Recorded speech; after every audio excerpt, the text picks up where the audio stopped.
Seandainya kalian melihat seorang gadis atau seorang wanita ahli surga turun ke bumi, niscaya ia memenuhi ruang antara bumi dan langit dengan wangi harum, dan niscaya menerangi ruang di antara keduanya. Kudung yang berada di atas kepalanya lebih baik daripada dunia berikut segala isinya. Hadis ini diriwayatkan Imam Bukhari, dan lebih umum pendapat ulama mengatakan yang dibahas di sini adalah masalah penghuni surga dari wanita dunia. Hadis ini menjelaskan bukan bidadarinya, tetapi wanita ahli surga yang akan jadi pemimpin para bidadari di surga. Di sini dikatakan bahwasanya kalau seandainya salah seorang di antara mereka turun ke bumi ini, maka niscaya seluruh ruang antara langit dan bumi terisi dengan wanginya si wanita tadi. Dan kudung yang berada di atas kepalanya, dan ini menandakan di surga masih ada kudung. Maka kudung yang ada atau kain yang ada di kepalanya lebih baik daripada dunia dan seluruh isinya. Ada hadis nanti menjelaskan di atas kepalanya ada mahkota yang satu perhiasannya, satu batu permatanya itu lebih baik daripada dunia dan seluruh isinya. Selalu begitu penyampaiannya. Dan ini menandakan luar biasa. Kata para ulama hadis, kalau yang dimaksud dengan baru baunya saja sudah bisa mewangi langit dan bumi, semua diwangi dengan wanginya dia, dan kerudungnya lebih baik daripada dunia dan seluruh isinya, maka bagaimana dengan wajahnya, bagaimana dengan postur tubuhnya? Tentu jauh lebih indah daripada itu semua. Ini yang dimaksud dengan makna hadis. Abu Hurairah juga meriwayatkan hadis yang lain. Hadis ini riwayat Bukhari juga. Rombongan pertama yang masuk surga, wajah mereka laksana bulan di malam bulan purnama, dan rombongan berikutnya wajah mereka laksana bintang yang bersinar paling terang di langit. Masing-masing orang memiliki 2 orang istri yang isi betis keduanya terlihat dari balik dagingnya. Di surga tidak ada orang yang hidup membujang. Hadis ini menjelaskan kepada kita tentang adanya pasangan hidup di dunia akan bersama di akhirat. Punya makna banyak pendapat ulama. Yang pertama yang dimaksud dia memiliki 2 orang istri adalah kalau seorang laki-laki memiliki memang poligami di dunia, maka akan bersama dengan dia di akhirat selama memang sama-sama beriman.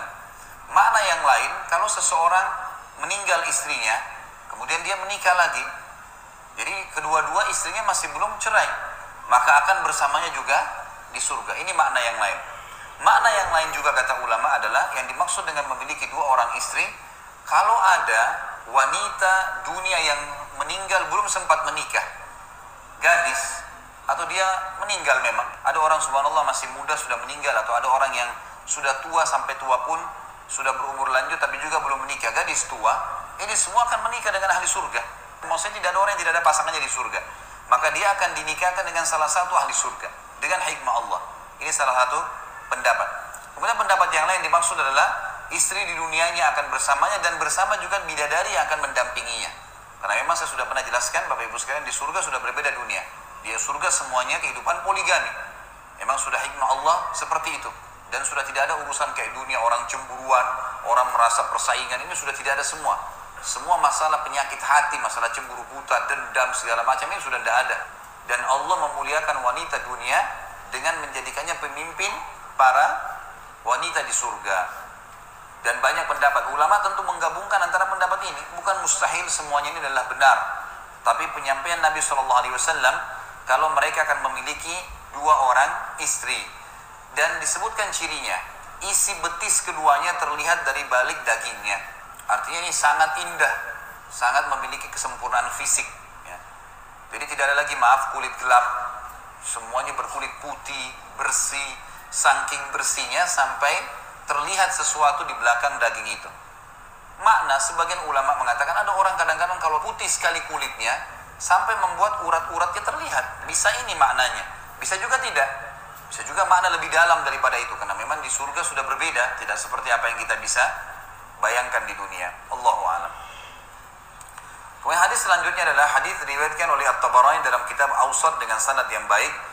Abu Sa'id Al-Khudri radhiyallahu anhu meriwayatkan sabda Nabi SAW, sesungguhnya seseorang duduk santai di surga selama 70 tahun sebelum berpindah.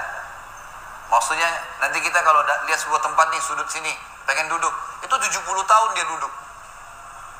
Berjalan waktu karena nikmatnya sampai dia tidak mau tinggalin tempat itu 70 tahun untuk pindah ke tempat lain 70 tahun, karena tidak ada lagi umur. Khalidina fiha, kekal di dalamnya, abadi, nggak ada lagi kesusahan. Jadi orang duduk sampai dia merasa dia pengen pindah tempat lain.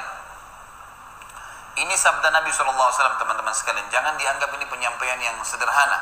Kata Abu Sa'id Al-Khudri meriwayatkan Nabi SAW bersabda, sungguhnya seseorang duduk santai di surga selama 70 tahun sebelum dia berpindah, maksudnya pindah ke tempat lain. Kemudian istrinya datang padanya lalu melihat wajahnya pada pipi istrinya. Jadi karena istrinya sangat bening pipinya, sampai si suami bisa bercermin di pipi.